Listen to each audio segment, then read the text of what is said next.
Hello guys, ako ay magluluto ng ulam na tinulang manok. Para ulam namin ngayong pananghalian. Ayan guys, ang kanyang ingredients guys. Meron siyang luya. Ito, siling haba, pangsigang, sibuyas. Ayan, pamintang durog, saka siling dahon, sayote. At syempre andyan yung ating chicken. Yung ating manok na gagamitin sa pagluto ng tinula. At syempre andyan yung aking asin sa loob. Ayan, sa kamukha ko. Ayan guys, yan ang mukha ko guys, huwag nakasimangot. Kaya huwag na simangot yan guys. Baka kamukha ko na kayo. Nilagyan po ako ng asin. Nagkuha po ako dito ng asin sa aking kamukha. Yan, nilagyan ko na, nilamas ko na sa manok. Para at least magkalasa naman yan. Sige guys, abangan nyo guys. At sandali guys, may nakalimutan na isa pang ingredients. Ayan guys, yung bawang na buo. Ayan, bawang. Kukuha lang po ako dyan ng kapiraso para ihalo ko sa akin pag-isa. Guys, may yung ating kawali guys. Lagyan ako ng kunting mantika. Kunting-kunti lang mantika guys ang nilalagay ko kapag ako nagluto ng tinula guys. Ayan.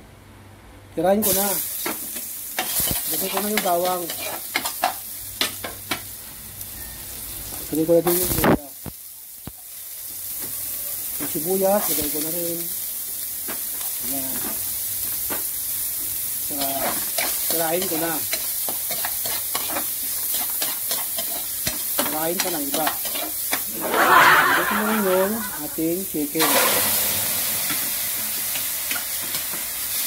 Ayan guys, para gisa pa ako ng chicken guys, hindi muna ako naglalagay ng tubig. Para imamarinate ko muna siya dyan sa ingredients na aking ginisa na pangtula. Ayan ko muna siya dyan kumulo ng 5 minutes. Ito siya mamarinate yung ingredients na ginisa natin dyan. Ayan.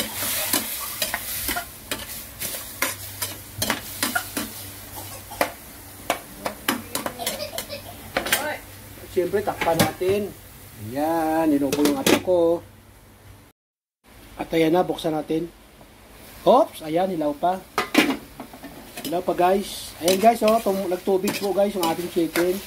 Ginisa ko siya guys na walang tubig. Ayan, di ba? Kaya purpose nun, di ko siya tinubigan para mamarinate pa yung ating mga ingredients na nilagay dyan para sa kanyang pag-isa. Ayan, tingnan nyo guys. Di ba? Ang ganda tingnan. Pula-pulahin ko muna yung manok bago ko lagyan ng tubig. So, ilagay ko yung ating gulay na sayote. Ayan. Yung sayote, andyan na. Sayote. Ayan, ilagay ko na ang sayote. At syempre, ito yung ating siling dahon. Mamaya kapag luto na, at saka yung siling pangsigang, andito. Haluin natin. Maya-maya po dyan na tayo lagay ng konti ng tubig para magiging tinula na yan ang kanyang itsura.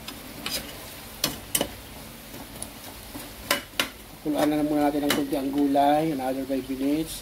Hindi yan guys masusunog yung ating chicken kasi nagtutubig ko yan. Kaya wag mo natin agad lagyan ng tubig.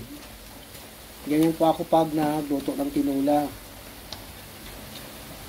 Pinamarinate ko muna yung ingredients dyan sa chicken. Ayan guys, abangan nyo uli. At ayan na guys, i-check natin uli. Ayan. Kumulo na, nakuluan na yung ating gulay.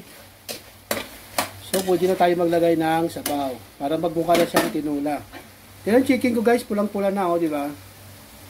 Lagyan natin ng tubig. Alam nyo guys, kaya maraming sabaw yan. Kasi marami rin kami dito. Tsaka mahilig kami sa sabaw ng tinulang manok. Kaya nakita nyo, di ba? Ang lalim. O, yan, o. Oh. Para swimming pool, ano? Gagawin yan guys sa timpla. Para sa inyo guys, kung gusto nyo magdagdag ng lagay dyan ng patis, panlasa, pwede kayo maglagay. Pero ako hindi na ako maglagay guys, meron akong ibang ilalagay dyan. Kaya takpan ko muna para magkulo. Oops, ayan, kumulo na ha. Ang ating tinulang manok. Ayan guys, nag-add po pala ako dyan ng chicken cubes. Hindi ko lang nakuha ng video, biglang tumalon yung manok. Ayan guys, lalagay na natin ang sili. Check muna natin yung ating sayote kung malambot na. Ibig sabihin, luto na rin yung manok kasi ang sayote yung palatandaan ko dyan pag malambot na dahil huli natin yung nilagay ang sayote. Nakita nyo naman yung ating manok kanina. Matagal natin siyang ginisa dyan at binabad natin. At hindi natin muna nilagyan ng tubig. Ngayon, ayan, lagyan natin yung ating sili, dahon, ayan. Ilagay na. Ayan guys, make silang buhay niyan guys. Basta makuluan na yung ating siling dahon, luto na. At sa ating siling pangsigang. Ayan guys, ganun lang sa guys, kasimple. Ganun lang kadali guys. Ma-instant tinulang manok na tayo. Ayan, yung mga gusto dyan magpasabaw, magluto kayo nito sa inyong bahay. Para meron kayong ulam na sabaw. Ba natin. Wow, ang sarap. Ako guys, nagluto, tinitikman ko talaga, sinisiguro ko kung tama na yung kanyang timpla, maalat ba siya o matabang. Para ma-sure ko lang na malasa yung aking niluto. O sige guys, maraming salamat na naman sa inyong panood sa aking simpleng videos. At huwag niyong kalimutan mag-subscribe siyempre sa aking YouTube channel, Tikal Amugid. At siyempre, supportahan niyo rin yung aking FB Reels, Roland Bucani. Sige guys, maraming salamat po uli at God bless us po.